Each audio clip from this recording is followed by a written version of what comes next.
Hi, my name's Randy Hollerith, and I want to commend to your attention the Episcopal Preaching Foundation, an organization that is doing really important work preparing our church to succeed in this changing world. Good preaching, more than anything else, is what draws people to church and keeps them coming back. And the Episcopal Preaching Foundation is all about excellence in preaching. They've been training seminarians and clergy for more than 30 years. And I was fortunate enough to take part in one of their very first conferences. In this digital world of ours, when people have so many choices, their training is more important than ever.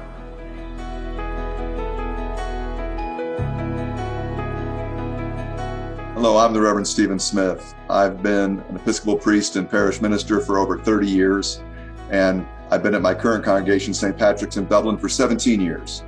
And for the last 20 years, I've been a big supporter of the Episcopal Preaching Foundation, and currently I serve as the Dean of Faculty. One of the things we've come to know in the Episcopal Preaching Foundation that good preachers are not born, they're made. It takes time and energy to become the best preacher you possibly can be. It takes being attuned to the Spirit of God and to the story in our scriptures. It takes the time to be able to relate the story in our scriptures to what's really happening in our everyday lives, and it takes the willingness to receive feedback from other preachers so that you can learn and grow and become the best you can be. It's this kind of training that we offer in the Episcopal Preaching Foundation. We have done for years a seminarian conference called PEP, the Preaching Excellence Program, where we brought anywhere from 50 to 100 seminarians together toward the end of their time in seminary to help them learn how to nurture their preaching life across time. We've even developed a conference called PEP 2 for clergy who are out in the field to do the same kind of work, and we have done dozens of diocesan conferences. We offer these as an opportunity for clergy to learn to be the best preachers they could possibly be.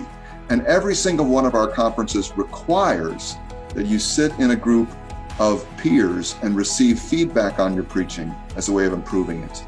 Because of the foundation and its fundraising, we are able to offset 80% of the costs of anyone who attends any of our conferences. So money should not be a problem. I've known of the Episcopal Preaching Foundation since before I was a participant while I was in seminary. And I have participated as a teacher and a coach in the midst of the Episcopal Preaching Foundation's work in training new preachers. It's been a remarkable journey for me of 25 years, and I simply want to support the work that it's doing. EPF has been creative in responding to shifts in the church's cultural dynamics.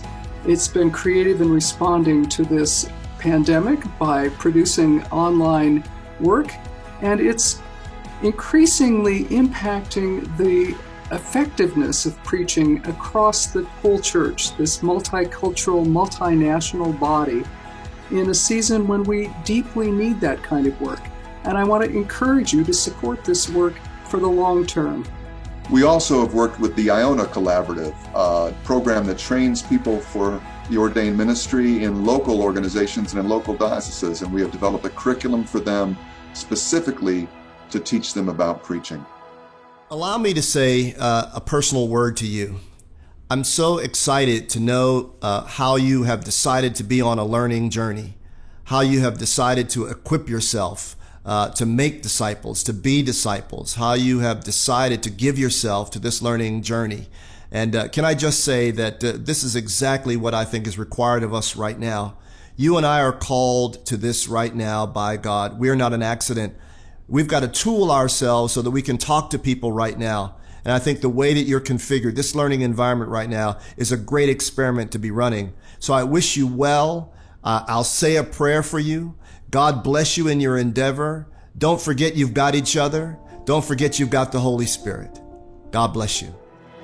We in the Episcopal Preaching Foundation aren't the only ones who value great preaching. As a matter of fact, the public values it as well.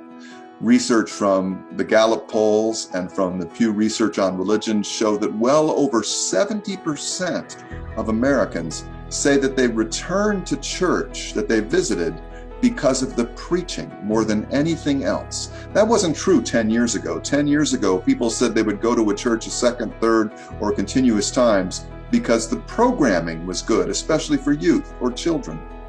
But that's not true today. The people come because of the preaching. There are so many harsh words out there in our culture right now. I think people are longing for a good word. And it's our hope that we can help our preachers in the Episcopal Church give that good word. I not only have done consulting work with the Episcopal Preaching Foundation, I am also a financial supporter because I so believe in the ministry that we have to offer the Episcopal Church. So I hope you too will consider contributing to the foundation to help make preaching the best it can be in the Episcopal Church.